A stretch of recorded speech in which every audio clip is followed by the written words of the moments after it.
Today we are going to discuss about the Bharatiya Sakshi Adhiniyam 2023. I hope this session will be helpful and useful and interactive for anyone. And ये आपके concept को clear करने के लिए helpful रहेगा। ठीक है, तो आज की क्लासेस में आज हम अपने जो सीरीज चल रही है एपीओ की, उसके साथ माइनर्स की जो चल रही है उसके साथ साथ आज हम मेजर्स की भी स्टार्ट कर रहे हैं। ठीक है,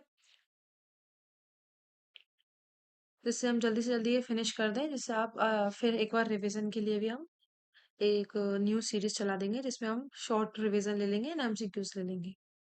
ठीक है, तो देखो, भारतीय साक्ष्य अधिनियम 2013, इससे पहले हम क्या पढ़ते थे? इंडियन एविडेंस एक्ट पढ़ते थे 1872 का। ठीक है, उसका और इसका पर्पस तो सेम ही है।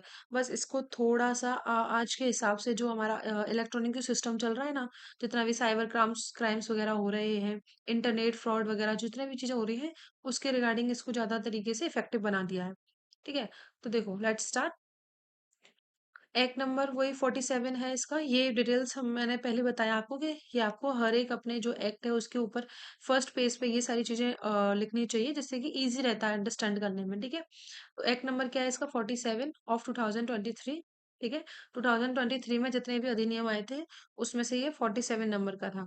ठीक है, अब हमारे उस टाइम पे तीन एक्ट आए थे, हमारे जो मेजर है ये तीनों आए थे: भारतीय साक्ष्य अधिनियम, भारतीय न्याय संहिता एंड भारतीय नागरिक सुरक्षा संहिता। ठीक है, तो इसका जो 47 है, बी सॉरी, जो अ, भारतीय नागरिक सुरक्षा संहिता, जिसको सीआरपीसी बोलते हैं, भारतीय नागरिक सुरक्षा संहिता, उसका 46 है। एंड जो हमारा आईपीसी बीएनएस है, भारतीय न्याय संहिता, उसका 45 है। ठीक है, एनेक्टमेंट क्या है इसका? 25 दिसंबर 2023। तीनों की डेट, ये दोनों तीनों की सेम है ये डेट। ठीक है, तीनों एक ही दिन को असेंट मिली थी इनको प्रेसिडेंट को, 25 दिसंबर 2023 को। और तीनों ही जो है हमारे मेजर, ये एक ही तारीख को, 1 जुलाई 2024 को क्या हुए थे? ये लागू हुए थे पूरे इंडिया के अंदर। ठीक है, इसके अंदर अगर हम देखें भारतीय साक्ष्य अधिनियम के अंदर, तो इसमें पार्ट हमारे चार पार्ट है। चैप्टर्स की बात करें तो 12 है एंड सेक्शन कितने हैं? 170 सेक्शन है। इससे पहले का जो था, जो हमारा इंडियन एविडेंस एक्ट था, उसमें हमारे कितने पार्ट्स थे? उसमें तीन पार्ट्स थे। उसमें चैप्टर्स कितने थे? 11 चैप्टर्स थे। एंड सेक्शन कितने थे उसमें? 167 सेक्शन थे। ठीक है, तो आइए हम उसकी शुरुआत करते हैं, अच्छे से इसको कवर करते हैं। देखो, भारतीय साक्ष्य अधिनियम 2023, एक्ट नंबर है इसका 47 ऑफ 2023। ठीक है, असेंट मिली थी 21 दिसंबर 2023 को। ये एक्ट का प्रियम्बल क्या बोलता है? Can act to consolidate and to provide for the general rules and the principles of the evidence for fair trial. Fair trial के लिए जितने भी एविडेंसेस वगैरह होते हैं ना, प्रिंसिपल्स जो होते हैं, उनको प्रोवाइड कराता है ये। एंड जनरल रूल्स जो है वो सारे आ जाएंगे इसके अंदर, एंड कंसोलिडेट करता है ये। तो पार्ट वन के अंदर चैप्टर वन क्या है? प्रिलिमिनरी। ठीक है, ठीक है, इसमें दो ही सेक्शन है। पहला वही मतलब सारे अधिनियम के अंदर यही होता है। पहला जो सेक्शन होता है वो शॉर्ट टाइटल एक्सटेंड एप्लीकेशन के बारे में बात करता है। सेकंड में डेफिनेशन होती है। बस कुछ ही होते हैं जिसमें सेक्शन 3 से डेफिनेशन होती हैं। तो इसमें बोलता है short title application and commencement क्या है। तो दिस एक्ट में बी कॉल्ड द भारतीय साक्ष्य अधिनियम 2023। इसका एक्ट क्या है? टाइटल क्या है इसका? भारतीय Sakshya Adhiniyam 2023। It applies to all the judicial proceedings in the court, in or before any court. ठीक है, जितनी भी हमारी जुडिशियल प्रोसीडिंग्स होती हैं कोर्ट के अंदर या कोर्ट के सामने, जितनी भी होती है जुडिशियल प्रोसीडिंग, उनके ऊपर ये अप्लाई होता है। इंक्लूडिंग, और कोर्ट प्रोसीडिंग्स में क्या मतलब कोर्ट्स के अंदर क्या किस चीज को इंक्लूड किया गया है? तो इंक्लूडिंग करते हैं इसमें कोर्ट मार्शियल्स जो होते हैं। ठीक है, but not to the affidavit. ठीक है, एफिडेविट्स एंड आर्बिट्रेट, जो प्रोसीडिंग्स होती है ना, आर्बिट्रेटर की जो प्रोसीडिंग्स होती हैं, उनके ऊपर ही एप्लीकेबल नहीं होता है।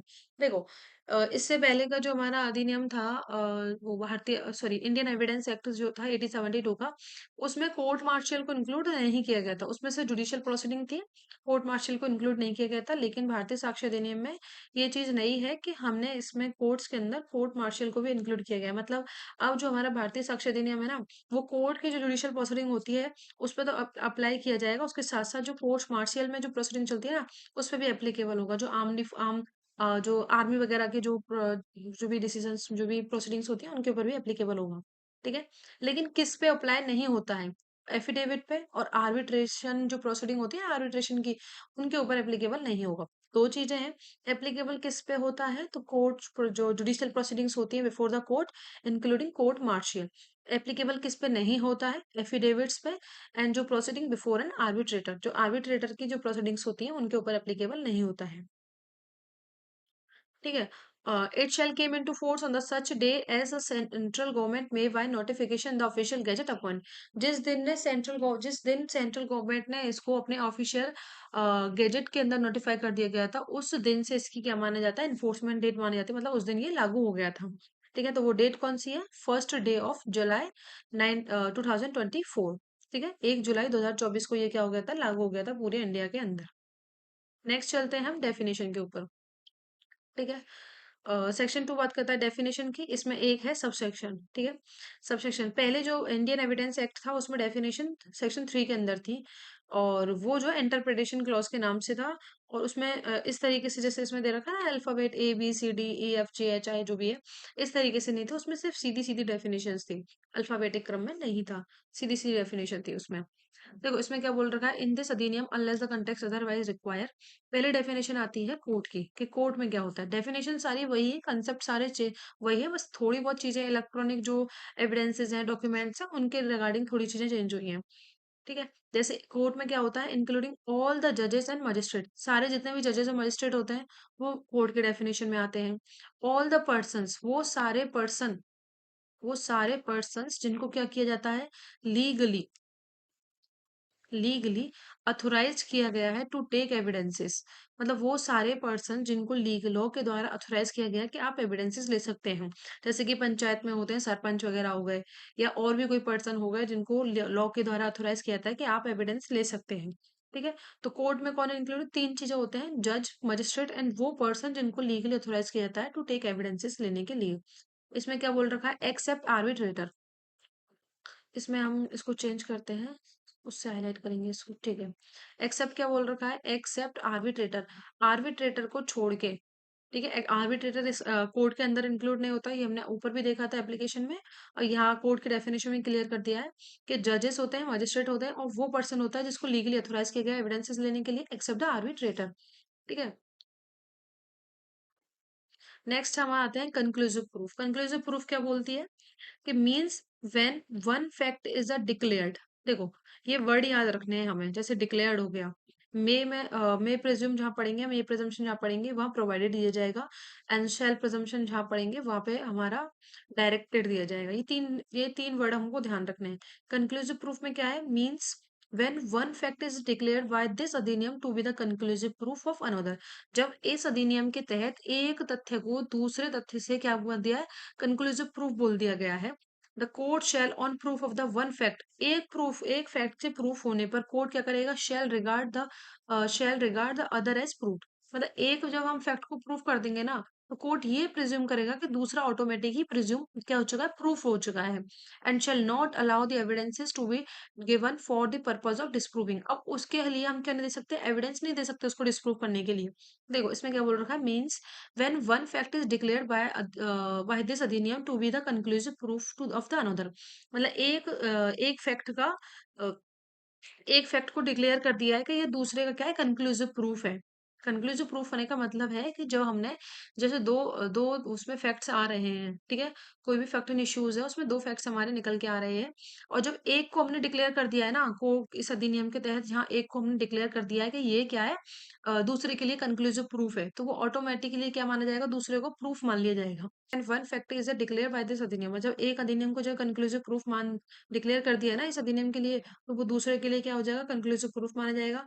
Court shall on proof of the one fact, जब एक फैक्ट को प्रूफ कर दिया जाएगा, तो कोर्ट शैल प्रिज्यूम करके चलेगा कि मैं सॉरी कंक्लूसिव प्रूफ लेके चलेगा उसका, कि वो दूसरा क्या हो चुका है, प्रूफ हो चुका है।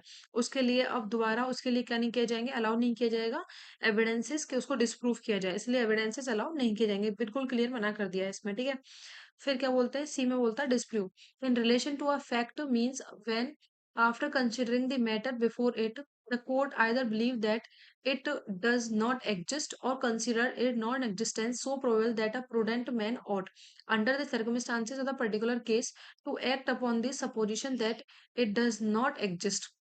डिसप्रूफ का मतलब क्या होता है? In relation to a fact, एक फैक्ट के रिलेशन में, means when after considering the matter before it, जब कोर्ट के पास में वो मैटर आता है, कोर्ट क्या करता है, either believe that it does not exist, वो बिलीव करके चलते हैं कि ये चीज एग्जिस्ट नहीं करती है, और कंसीडर करते हैं it's non existent, so probable that, उसकी नॉन नॉन एग्जिस्टेंस को क्या करके चलते हैं, कंसीडर दैट, अगर प्रूडेंट मैन भी अगर उस पर अपना वो जजमेंट दे ना, प्रूडेंट मैन भी अगर उस पर सपोजिशन लगाए अपनी, तो वो भी यही मानेगा कि इट डज नॉट एग्जिस्ट, वो चीज एग्जिस्ट नहीं करती है। तो ये हमारा क्या होता है, डिसप्रूव होता है। तो कोर्ट बिलीव करके चल रहा है कि ये चीज एग्जिस्ट ही नहीं करती है, वो कंसिडर करता है उसकी नॉन एग्जिस्टेंस को। और कोर्ट के अलावा अगर हम किसी प्रूडेंट मैन से, जो आम आदमी होता है, उससे भी अगर हम इसके इसके विषय में सपोजिशन ले, इसके बारे में उससे पूछे, तो वो भी यही मान के चलेगा कि ये चीज एग्जिस्ट नहीं करती है। तो ये हमारा डिसप्रूफ के अंदर आ जाता है। ठीक है। डी में क्या बोल रखा है, डॉक्यूमेंट। ठीक है। देखो, मीन्स एनी मैटर एक्सप्रेस्ड और डिस्क्राइब्ड, क्या किया गया है, किसी मैटर को एक्सप्रेस्ड या डिस्क्राइब किया गया है, और अदरवाइज रिकॉर्डेड किया गया है। तीन चीजें आती हैं यहाँ पे डॉक्यूमेंट के अंदर, एक्सप्रेस किया गया है, डिस्क्राइब किया गया है, अदरवाइज रिकॉर्डेड किया गया है। ये रिकॉर्डेड वाला न्यू ऐड हुआ है। अपॉन एनी सब्सटेंस, किसी भी सिस्टम सब्सटेंस पे किया गया है, by means of the letter, figure और मार्क, तीन तरीके से किया गया है, लेटर, फिगर और मार्क से, और एनी अदर मीन्स, या तो किसी एक भी तरीके से, या फिर more than one of those means, intending to be used, intention क्या है उसकी, और विच में बी यूज्ड, और जिसको यूज किया जा सकता है for the purpose of recording purpose के लिए। ठीक है, रिकॉर्डिंग के लिए, दैट मैटर, एंड इंक्लूड करते हैं जिसमें हम किसको, इलेक्ट्रॉनिक एंड डिजिटल रिकॉर्ड्स को।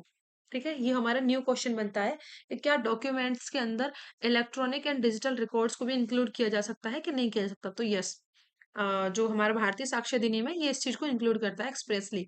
तो मीन्स एनी मैटर एक्सप्रेस्ड और described otherwise recorded upon any substance by means of the letter, figure और मार्क, और any other means by more than one of those means, intention क्या है उसकी use करने के लिए, डॉक्यूमेंट्स को इंटेंडेड है टू बी यूज्ड और मे बी यूज्ड कह सकता है उसको, for the purpose of recording के पर्पज के लिए उस मैटर को, एंड इंक्लूडिंग करते हैं इलेक्ट्रॉनिक डिजिटल रिकॉर्ड। लेकिन यहाँ जहाँ हम बीएनएस के अंदर डेफिनेशन पढ़ेंगे ना डॉक्यूमेंट की, तो वहां इसका मतलब क्या दे रखा है, शायद 2.8 के अंदर है उसमें डेफिनेशन, वहां जो रिकॉर्डिंग नहीं है, वहां एविडेंसेस के लिए उसको मैटर को उसका पर्पस क्या यूज करेंगे, एविडेंस के लिए। ठीक है। अब इसमें इलस्ट्रेशन देखते हैं, ये इंपॉर्टेंट होता है, इलस्ट्रेशन आ जाते हैं। ऐसे राइटिंग इज अ डॉक्यूमेंट, कुछ भी लिखना इज अ डॉक्यूमेंट, जो word printed, lithograph, photographs are the documents, maps और प्लान्स इज अ डॉक्यूमेंट। ठीक है। An inscription the metal plates पे कुछ भी इंस्क्रिप्ट करते हैं, स्टोन करते हैं, इसे डॉक्यूमेंट है। कैरिकेचर जो होते हैं, कैरिकेचर में जो कार्टून वगैरह होते हैं, कार्टूनिस्ट चीज बनाते हैं, वो भी क्या माने जाते हैं, डॉक्यूमेंट माने जाते हैं। एंड ये न्यू ऐड हुआ है। ठीक है। An electronic record on the emails, server logs, document on the computers, laptops, smartphone, message, website, location, evidences, and voicemails, message stores and digital device are document. ठीक है। जो हमारी ये क्लासेस है ना, ये भी क्या मानी जाएगी, इसके ये डॉक्यूमेंट्स के अंदर ही इंक्लूड की जाएगी। ठीक है। तो आई होप ये डॉक्यूमेंट क्लियर हुआ होगा। ठीक है। नेक्स्ट चलते हैं हम ई के ऊपर, एविडेंस, ई फॉर एविडेंस। देखो, एविडेंस में क्या बोल रखा है, मीन्स एंड इंक्लूड, दो चीजें आती हैं इसके अंदर। पहला बोलता है कि ऑल द स्टेटमेंट, वर्ड पे फोकस करना है, statement, all the statement including statement given electronically which the court permits, या तो कोर्ट क्या कर रहा है, परमिट करता है उसको। ठीक है। या रिक्वायर्स करता है to be made before it, court के सामने कोई, या तो परमिट करता है वो, या रिक्वायर किया करता है कि कोई भी स्टेटमेंट उसके सामने मेड किया गया हो, या इलेक्ट्रॉनिकली कोई स्टेटमेंट दिया गया हो उसके सामने, वायद किसके द्वारा, विटनेसेस के द्वारा, इन रिलेशन किसके रिगार्डिंग दिया गया, to the matter of fact, जो मैटर चल रहा है ना उसके रिगार्डिंग दिया गया हो, under inquiry, and such statements are called the oral evidence. तो उन स्टेटमेंट को क्या बोलते हैं, ओरल एविडेंस देते हैं। देखो, ओरल एविडेंस में दो दो चीजें डिफाइन की गई है, एक तो होता है एविडेंस, ओरल एविडेंस, एक होते हैं डॉक्यूमेंट्री। ओरल एविडेंस में क्या बोल रहा है कि जितने भी स्टेटमेंट हो गए, या जिसमें हमें इलेक्ट्रॉनिक जो स्टेटमेंट्स है उनको भी इंक्लूड करते हैं, जिनको कोर्ट परमिट करता है या रिक्वायर करता है कि विटनेसेस के द्वारा कोर्ट के सामने बनाए दिए जाए वो स्टेटमेंट। ठीक है। एंड जो भी मैटर चल रहा है उसके रिगार्डिंग ही होने चाहिए वो, एंड जो ड्यूरिंग द इंक्वायरी चल रही है ना, उसके उसके टाइम होने चाहिए वो। तो ये स्टेटमेंट कैसे कहलाते हैं हमारे, ओरल, जो कोर्ट के सामने किए जाते हैं वो ओरल एविडेंस आ जाते हैं हमारे। ठीक है। सेकंड क्या बोलता है, ऑल द डॉक्यूमेंट्स, यहाँ बात की जा रही है डॉक्यूमेंट्स की, कि all the documents including electronic and digital record, जो भी हमारे इलेक्ट्रॉनिक और डिजिटल रिकॉर्ड्स हैं जिनको प्रोड्यूस्ड किया जा रहा है, ठीक है, इनको कोर्ट के सामने नहीं मेड किया जाता, इनको प्रोड्यूस किया जाता है for the inspection of the court, court के इंस्पेक्शन के लिए, उसके निरीक्षण के लिए जिनको प्रस्तुत किया जाता है कोर्ट के समक्ष, वो सारे डॉक्यूमेंट्स क्या कहलाते हैं, हमारे डॉक्यूमेंट्री एविडेंसेस कहलाते हैं। ठीक है, तो ये हमारा एविडेंस हो गया कि एविडेंस की डायरेक्ट डेफिनेशन दे रखी है क्या होता है, बट इसकी इंक्लूसिव डेफिनेशन दे रखी है कि किस तरीके का होता है, और इसके नेचर बता रखा है इसका कि एक तो ओरल एविडेंसेस होते हैं, एक डॉक्यूमेंट्री एविडेंसेस होते हैं इसके अंदर। ठीक है, देन हमारा आता है एफ फॉर फैक्ट। फैक्ट क्या होते हैं, मीन्स एंड इंक्लूड्स, इसमें दो चीजें आती है, means and include anything, state of thing, relation of thing, तीन चीजें हैं इसके अंदर, anything, anything, state of thing, and तीसरी है रिलेशन ऑफ थिंग। इस तरीके से तोड़ तोड़ के पढ़ेंगे ना इसको तो इजी रहती है याद करना। Anything, state of thing, relation of thing, capable of being perceived by the senses, जिसको हम क्या कर सकते हैं, परसीव कर सकते हैं अपने सेंसेस से, जो हमारे सेंसेस होते हैं उनके द्वारा हम जब किसी भी चीज को, किसी स्टेट ऑफ थिंग को या किसी रिलेशन ऑफ थिंग को क्या कर लेते हैं, परसीव कर लेते हैं, तो वो हमारे क्या कहलाते हैं, फैक्ट कहलाते हैं।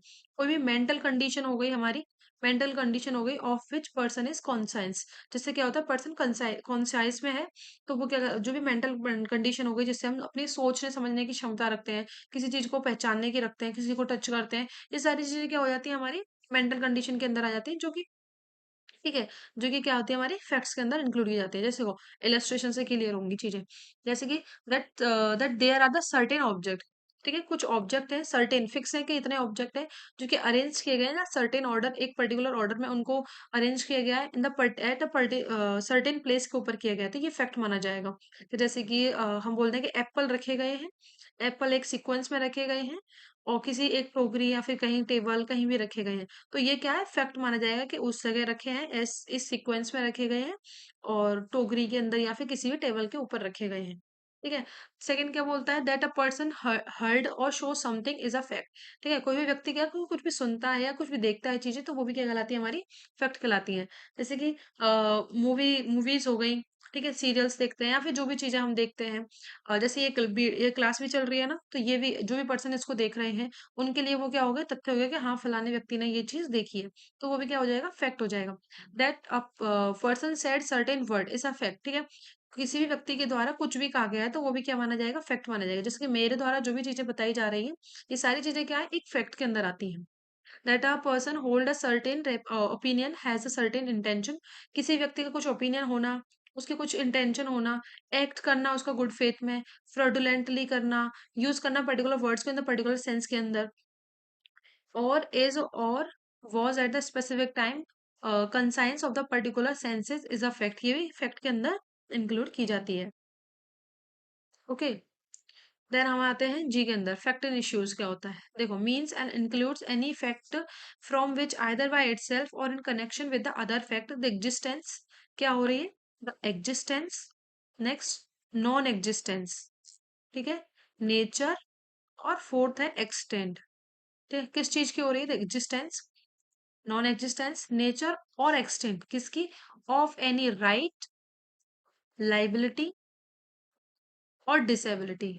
ठीक है, देखो इसमें क्या बोल रखा है, फैक्ट एंड इश्यू क्या होता है, means and includes any fact from which either by itself, या तो वो खुद है या किसी अदर फैक्ट्स के कनेक्शन में क्या करता है, वो एग्जिस्टेंस को बताता है किसी चीज की, नॉन एग्जिस्टेंस को बताता है किसी के, नेचर एक्सटेंड को बताता है किसी राइट लाइबिलिटी डिसेबिलिटी के को, या उसको असर्टेड किया जाता है या उसको डिनाइड किया जाता है। ठीक है, किसी भी सूट और प्रोसीडिंग के दौरान नेसेसरली फॉलो, ये क्या कहलाता है, हमारा फैक्ट एंड इश्यूज कहलाता है। जैसे किसी पर्सन ने पर्टिकुलर काम किया है कि नहीं किया है, कोई ऑफेंस कमिट किया है कि नहीं किया है, कुछ कहा है कि नहीं कहा है, ये सारी चीजें क्या होती है, ये तथ्य के बारे में बताती है। अब कोई व्यक्ति उनको असर्ट करता है, डिनाइड करता है, तो ये फैक्ट एंड इश्यूज कहलाता है। ठीक है, एक्सप्लेनेशन क्या बोलती है, whenever under the provisions of the law for the time being in force relating to the civil procedure, जो सिविल प्रोसीजर की बात करते हैं, any court record an issue of fact, जब कोई कोर्ट रिकॉर्ड करता है इशू ऑफ फैक्ट्स को, the fact to be asserted और डिनाइड, जिसको हम क्या कर रहे हैं, असर्ट कर रहे हैं, डिनाइड करते हैं किसी आंसर में, टू द सच इशू, वो भी हमारा क्या कहलाता है, फैक्ट एंड इश्यूज कहलाते हैं। ठीक है, तो अब हम देखो इलेस्ट्रेशन देखते हैं इसके। जैसे A is accuse of the murder of B, ठीक है, ए को अक्यूज किया गया है कि उसने बी का मर्डर किया है। एट हिज ट्रायल, जब उसकी ए की ट्रायल चल रही थी, तो द फॉलोइंग फैक्ट में बी इन इशू, तो ये जो तथ्य है ये शायद हो सकता है कि फैक्ट इन इश्यूज में हो। जैसे कि that A caused B's death, A ने बी की डेथ की हो, A intended to cause the B's death, उसकी इंटेंशन रही उसकी डेथ करने की। A had receive grave and sudden provocation from the B, कि हो सकता है कि उसको सडन ग्रेव एंड प्रोवोकेशन मिला हो बी की साइड से। That A at the time of doing the act which caused B's death was by reason of, या फिर हो सकता है वो अनसाउंड माइंड हो, इनकेपेबल हो नोइंग द इट्स नेचर, जब वो बी की डेथ कॉज कर रहा था। तो ये सारे हमारे क्या आ जाएंगे, फैक्ट एंड इश्यूज के अंदर आ जाएंगे। ठीक है, तो फैक्ट एंड इश्यूज क्लियर हुआ कि मीन्स कोई भी फैक्ट हो गया या तो वो खुद से या किसी दूसरे फैक्ट के साथ में, existence, non existence, nature, extent of any right, liability, disability, या तो वो असर्ट किया जाता है या उसको डिनाइड किया जाता है किसी सूट और प्रोसीडिंग में नेसेसरली फॉलो, तो वो क्या माना जाता है, हमारा फैक्ट एंड इश्यूज माना जाता है। ठीक है, नेक्स्ट है हमारा एच। एच के अंदर क्या बोल रखा है, मे प्रिज्यूम। ठीक है, कंक्लूसिव प्रूफ हम देख चुके हैं, बी के अंदर दे रखा था, उसमें वर्ड था डिक्लेयर्ड, यहाँ दे रखा है प्रोवाइडेड, कि whenever it is provided by this अधिनियम, जहां कहीं भी इस अधिनियम ने कोई भी चीज प्रोवाइड की गई हो, दैट, क्या चीज के, दैट कोर्ट में प्रिज्यूम अ फैक्ट, कि कोर्ट कोई चीज को क्या करेगा, मे प्रिज्यूम करके चलेगा, तो it may either regard such fact as proved, तो वो उसको क्या मान के चलेगा, ये मे प्रिज्यूम्पशन लेगा कि वो फैक्ट क्या हो चुका है, प्रूव्ड हो चुका है, unless and until it is disproved और call for proof of it, जब तक कि उसको या तो डिस्प्रूफ नहीं कर दिया जाता या कॉल नहीं किया जाता फॉर द एविडेंसेस देने के लिए कि आप इसको क्या कीजिए, प्रूफ कीजिए, तब तक कोर्ट क्या मान के चलेगा, उसको मे प्रिजम्पशन लेके चलेगा कि हाँ ये चीज प्रूफ हो चुकी है, या तो उसको डिस्प्रूव करने के लिए कॉल करेगा फॉर प्रूव करने के लिए उसको। ठीक है, इसमें स्कोप दे रखा है, लेकिन कंक्लूसिव प्रूफ में कोई स्कोप नहीं है, वह अलाउ ही नहीं करता है कोर्ट के आप इसको डिस्प्रूव करने के लिए एविडेंसेस दो। ठीक है, आई में क्या बोल रखा है, नॉट प्रूव्ड, हम इससे पहले क्या पढ़ चुके हैं, डिस्प्रूव पढ़ चुके हैं सी के अंदर। ठीक है, नॉट प्रूफ में क्या होता है, a fact is said to be not proved when it is neither proved nor disproved, ना तो वो प्रूव्ड है ना ही वो डिस्प्रूव्ड है। डिस्प्रूव्ड तो हम देख चुके हैं, अभी प्रूव्ड हम नेक्स्ट वाले में देखेंगे। देखो, इसमें पहले हम प्रूव्ड देखते हैं, प्रूव्ड में क्या दे रखा है जे के अंदर, a fact is said to be proved when, एक तथ्य को हम बोलते हैं कि वो प्रूव्ड है कब, after considering the matter before it, जब हम कोर्ट के सामने इस मैटर को पेश करते हैं तो कोर्ट क्या करता है, आइदर बिलीव करता है कि इट टू एग्जिस्ट, या तो वो चीज क्या करती है, एग्जिस्ट करती है, और कंसीडर इट्स एग्जिस्टेंस सो प्रोबेबल, या कंसीडर करता है कि हो सकता है, प्रोबेबिलिटी दिखाते हैं यहाँ पे कि वो एग्जिस्टेंस एग्जिस्टेंस है उसकी। ठीक है, दैट अ प्रूडेंट मैन और under the circumstances particular case to act upon the supposition that it exist. ठीक है, देखो, इसमें क्या बोल रखा है, या तो कोर्ट बिलीव करता है इस चीज पे कि वो चीज एग्जिस्ट करती है, कोर्ट बिलीव करता है उस पे कि एग्जिस्ट करती है, कंसीडर करता है उसकी एग्जिस्टेंस को, हाँ कि ये एग्जिस्ट करती है, प्रोबेबिलिटी है उसको कि हाँ ये चीज एग्जिस्ट करती है, और एक प्रूडेंट, जब एक प्रूडेंट मैन से भी ये चीज पूछी जाती है ना, सपोज किया जाता है, तो वो भी यही सपोजिशन रखता है अपनी कि हाँ वो चीज क्या करती है, एग्जिस्ट करती है। ठीक है, और इन दोनों के जो बीच की स्थिति होती है ना, वो होती है नॉट प्रूव, ना तो कोई चीज प्रूव्ड हुई है पूरी तरीके से एग्जिस्ट कर रही है, और ना ही वो नॉन एग्जिस्टेंस में है। ठीक है, तो ये हमारी स्थिति जो आती है वो क्या आती है, नॉट प्रूव्ड की आती है। ठीक है, फिर आता है हमारा रेलिवेंट, के में है रेलिवेंट, तो रेलिवेंट में क्या आता है कि a fact is said to be relevant to the another when it is connected with other in any of the way refer to in the provisions of this अधिनियम relating to the relevancy of the fact, मतलब एक कोई भी fact है ना, उसको हम relevant कब मानते हैं, जब वो दूसरे के साथ में क्या होता है, कनेक्ट होता है। ठीक है, किसी भी तरीके से होता है, जो कि हमने रेफर किए गए इन प्रोविजन के अंदर, जो हमारा आगे जो प्रोविजंस पढ़ेंगे ना, 3 4 5 6 में जो ये हम रेलिवेंसी पढ़ेंगे चैप्टर सेकंड, उसमें जो दे रखे हैं उसके रिगार्डिंग बात कर रहा है ये। ठीक है, जब कोई भी एक एक फैक्ट है, जब वो दूसरे से कनेक्ट हो जाता है तो वो उसका क्या कहलाता है, रेलिवेंट कहलाता है।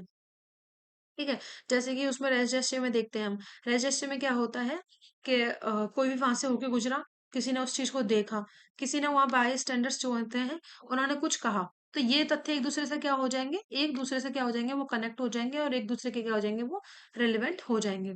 ठीक है, लास्ट हम पढ़ते हैं एल।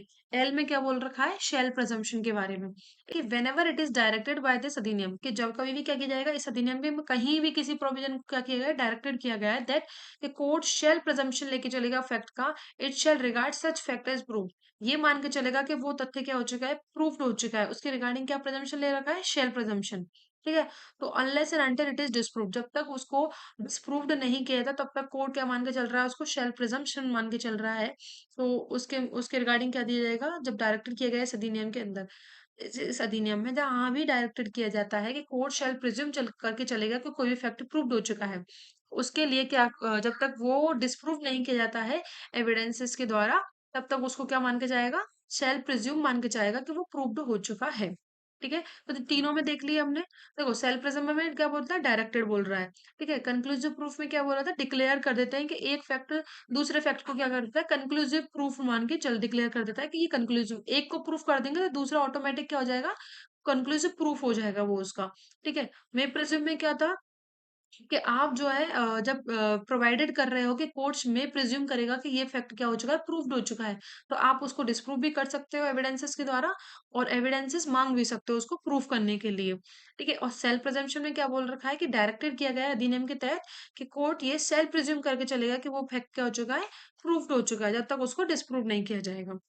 ठीक है, एंड सबसेक्शन सेकंड के अंदर क्या बोल रखा है कि जो भी words and expression used here and not defined but defined in the information technology act 2000, भारतीय नागरिक सुरक्षा संहिता 2023 एंड भारतीय न्याय संहिता 2023। ठीक है, जहां भी इन तीनों के अंदर कोई वर्ड डिफाइन किया गया है जो कि यहाँ भारतीय साक्ष्य अधिनियम में डिफाइन नहीं किया गया है, तो इनका उसका मतलब कहाँ से लिया जाएगा, इन तीनों अधिनियम से उसका मतलब लिया जाएगा। ठीक है, तो ये हमारा चैप्टर क्लियर हो चुका है। एक बार मैं डेफिनेशंस को बता देती हूँ पूरी, और सारी डेफिनेशन इसमें इंपॉर्टेंट है, कुछ भी पूछ सकते हैं भाई। ठीक है, देखो कोर्ट में क्या बोल रखा है कि जजेस मजिस्ट्रेट एंड जो पर्सन जिसको लीगली ऑथराइज किया गया एविडेंसेस लेने के लिए वो आते हैं, एक्सेप्ट द आर्बिट्रेटर, आर्बिट्रेटर को छोड़ के। कंक्लूसिव प्रूफ में क्या बोल रखा है, यहाँ डिक्लेयर कर दिया है इस अधिनियम में कि एक तथ्य को प्रूफ करने पर दूसरा क्या हो जाएगा, कंक्लूसिव प्रूफ हो जाएगा वो उसका। तो कोर्ट क्या करेगा, शेल प्रिज्यूम कंक्लूसिव प्रूफ लेके चलेगा कि जब एक फैक्ट को प्रूफ कर दिया है तो दूसरा क्या हो जाएगा, ऑटोमेटिकली प्रूव्ड हो जाएगा। इसके लिए कोर्ट क्या नहीं करेगा, एविडेंसेस अलाउ नहीं करेगा। ठीक है, डिसप्रूफ ने क्या बोल रखा है, सी के अंदर डिसप्रूफ में बोल रखा है कि अगर जब कोर्ट के सामने किसी मैटर को प्रोड्यूस किया जाता है, तो कोर्ट ये इसमें बिलीव करता है कि ये चीज एग्जिस्ट नहीं करती है, या कंसिडर करता है इसकी नॉन एग्जिस्टेंस को। लेकिन वो क्या करता है, जैसे कि एक प्रूडेंट मैन अगर उसमें सपोजिशन करता है ना अपनी, तो वो भी यही मान के चलता है कि ये चीज एग्जिस्ट नहीं करती है। तो इसी तरीके से कोर्ट ने भी बिलीव कर दिया है कि उसको एग्जिस्ट नहीं करती है, तो इसको हम डिसप्रूफ मान के चलेंगे। ठीक है, डॉक्यूमेंट में क्या बोल रखा है कि कोई भी मैटर है एक्सप्रेस्ड डिस्क्राइब किया गया अदरवाइज रिकॉर्डेड किया गया अपॉन किसी सब्सटेंस के ऊपर, किसके द्वारा, किसी लेटर, फिगर और मार्क, मतलब किसी तरीके से जो पहले जमाने में होता है ना, पत्थरों पे कुछ भी लिख देते हैं आज भी, जैसे पत्थरों पे कुछ भी चीजें लिख देते हैं। जैसे मंदिरों में जाते हैं तो वहां कुछ भी लिख के आ जाते हैं ना, तो वो सारी चीजें डॉक्यूमेंट के अंदर ही आती है। ऐसे पेड़ों पे मार्क कर देते हैं जंगलों के अंदर, तो वो क्या डॉक्यूमेंट के अंदर ही आती है। ठीक है, एंड उनको इंटेंशन क्या होती है, इनको यूज करने के लिए रिकॉर्ड रिकॉर्ड करते हैं, उसमें इंक्लूड किया था इलेक्ट्रॉनिक और डिजिटल रिकॉर्ड्स को। ठीक है, देन उसके बाद में आता है एविडेंस। एविडेंस में क्या होते हैं, दो तरीके के एविडेंस बताए गए हैं इसमें। एक तो होते हैं ओरल एंड दूसरे होता है डॉक्यूमेंट्री। ओरल में क्या होता है, कोई भी स्टेटमेंट है जिसमें हम इलेक्ट्रॉनिक जो स्टेटमेंट है उनको भी इंक्लूड कर रहा है, जिनको कोर्ट क्या कर रहा है, परमिट करता है, रिक्वायर करता है कि जो विटनेस है वो कोर्ट के समक्ष आके और ये चीजें बोले, स्टेटमेंट को दे। ठीक है, उस कोर्ट की प्रेजेंस में दे, अंडर द इंक्वायरी दे, तो ये स्टेटमेंट क्या कहलाते हैं, हमारे ओरल एविडेंसेस कहलाते हैं। ठीक है, और जहां कोर्ट ये बोलता है कि ये इंस्पेक्शन के लिए ये डॉक्यूमेंट्स या जो इलेक्ट्रॉनिक डिजिटल रिकॉर्ड्स हैं इनको प्रोड्यूस किया जाए इंस्पेक्शन के लिए कोर्ट के सामने, तो वो हमारे क्या कहलाते हैं, डॉक्यूमेंट्री एविडेंसेस कहलाते हैं। ठीक है, एफ के अंदर बोल रखा है फैक्ट क्या होते हैं कि anything, state of thing, relation thing capable of view percent, मतलब जिनको हम क्या कर सकते हैं, अपने सेंसों से परसीव कर सकते हैं किसी भी चीज को, वो क्या कहलाता है, हमारा फैक्ट कहलाता है। जो मेंटल कंडीशन जो होती है विच एनी पर्सन है कॉन्साइज, तो वो क्या कहलाती है, हमारी फैक्ट्स कहलाते हैं। कोई भी चीजें सर्टेन ऑर्डर में अरेंज की गई है, या कोई भी व्यक्ति ने कुछ भी सुना है, देखा है, कुछ बोला है, कोई अपना ओपिनियन होल्ड करता है, कोई अपने इंटेंशन बताता है, ये सारी चीजें हमारी क्या कहलाती है, फैक्ट कहलाती है, तथ्य कहलाती हैं। ठीक है, जी में बोलते हैं फैक्ट एंड इश्यूज क्या होता है। फैक्ट एंड इश्यूज होता है जो निकल के आता है, मतलब जो चीजें जिसके रिगार्डिंग क्या करते हैं, एक पार्टी असर्ट करती है कि ये चीज एग्जिस्ट करती है, और दूसरी डिनाइड करती है कि नहीं ये चीज एग्जिस्ट नहीं करती है। तो the existence, non existence, nature, extend of right, liability, disability, जो कि असर्टेड डिनाइड की जाती है किसी सूट और प्रोसीडिंग के दौरान, वो क्या होता है, हमारा फैक्ट एंड इश्यूज होता है। जैसे इसमें इलस्ट्रेशन दे रखा है कि ए के ऊपर आरोप है कि उसने बी का मर्डर किया है। अब ये फैक्ट एंड इश्यूज हो सकते हैं कि हो सकता है कि ए ने बी की डेथ की हो, उसकी इंटेंशन हो, या उसको क्या हो सकता है, उसको हो सकता है उसको प्रोवोकेशन मिला हो बी से, तब उसने उसकी डेथ कॉज की हो। या फिर क्या है, एक ही जो मेंटल स्थिति है उस टाइम पे अनसाउंड माइंड था, इनकेपेबल था, उसको नहीं पता था कि वो क्या एक्ट कर रहा है। ठीक है, एच में बोल रखा है कि मे प्रिज्यूम। इसमें बोल रखा है कि अगर कोई प्रोवाइडेड किया गया है तो प्रोवाइडेड किया गया है कि कोर्ट में प्रेजम्पशन लेके चलेगा, और एक जो प्रेजम्पशन लेके चलेगा किसी फैक्ट के रिगार्डिंग, तो उसको मान के चलेगा कि वो प्रूव्ड है, जब तक कि उसको या तो डिस्प्रूव नहीं किया जाता या उसको कॉल नहीं किया जाता फॉर द प्रूफ करने के लिए। ठीक है, नॉट प्रूव्ड में बोलता है कि ना तो वो प्रूव्ड है ना ही वो डिस्प्रूव्ड है। ठीक है। प्रूव्ड में क्या बोल रखा है कि जब कोर्ट के सामने जो मैटर एक्सप्रेस किया था तो कोर्ट ही बिलीव करता है कि वो चीज एग्जिस्ट करती है और कंसीडर करता है उसकी प्रोबेबिलिटी को कि वो चीज एग्जिस्ट करती है। अगर उसको जब किसी प्रूडेंट मैन जो होते हैं आम व्यक्ति जो होता है उसके सामने अगर जब उसको उसको भेजा जाता तो वो भी ये सपोजिशन देता कि ये चीज एग्जिस्ट करती है तो कोर्ट ये क्या बनाती है हमारी प्रूव्ड कहलाती है वो चीज। ठीक है। रेलिवेंसी की बात करता है इसमें। रेलिवेंसी क्या बोल रखा है जब कोई भी फैक्ट है ना रेलिवेंट कहलाता है जब वो दूसरे फैक्ट से कनेक्ट हो जाता है। ठीक है। अब वो कनेक्शन रेलेवेंसी कहाँ होगी रेलेवेंसी द फैक्ट्स कहाँ शो करेगी तो वो हमारा पार्ट जो सेकंड है चैप्टर सेकंड जो है रेलेवेंसी द फैक्ट्स वहां से 3 से लेकर 50 तक के जो है वो आ जाएंगे हम सारे सारे तो वो क्या कहलाते हैं हमारे रेलिवेंट फैक्ट कहलाते हैं। ठीक है। लास्ट है सेल्फ प्रिजम्पशन इसमें बोल रखा है कि whenever it is directed by this अधिनियम that the court shall may presume. देखो इसमें क्या बोल रखा है इसमें बोल रखा है कि जहां कहीं भी कोर्ट ने डायरेक्टेड सॉरी अधिनियम में डायरेक्टेड किया गया है कि किसी भी तथ्य को हम क्या लेके चलेंगे प्रूव्ड मान के चलेंगे कोर्ट उसमें सेल्फ प्रिजम्पशन ले सकता है कि ये प्रूव्ड है जब तक कि उसको डिस्प्रूव नहीं कर दिया जाता है। ठीक है। और लास्ट सबसेक्शन यही बोल रखा है कि जो भी वर्ड डिफाइन नहीं किया उसका आईटी एक्ट बीएनएसएस या फिर बीएनएस उसका मतलब निकाल के चलेंगे। ठीक है। तो ये हमारा यहाँ तक पार्ट क्लियर हो चुका है। आज हम इतना ही क्लियर करते हैं। ठीक है। नेक्स्ट हमारा जो भी पार्ट होगा उसको हम नेक्स्ट लेक्चर में देखेंगे। ठीक है। थोड़ा थोड़ा ही करेंगे जिससे कि क्या है ये हैवी नहीं हो एकदम से। और इसके साथ आप जो है एविडेंस के भी प्रोविजंस को देखें और एविडेंस के भी रेलिवेंट करके पढ़ेंगे ना क्योंकि एविडेंस भी तो है हमारे में। तो कल से मैं एविडेंस के भी और इसके साथ साथ करने की कोशिश करूंगी। ठीक है। So thank you have a nice day.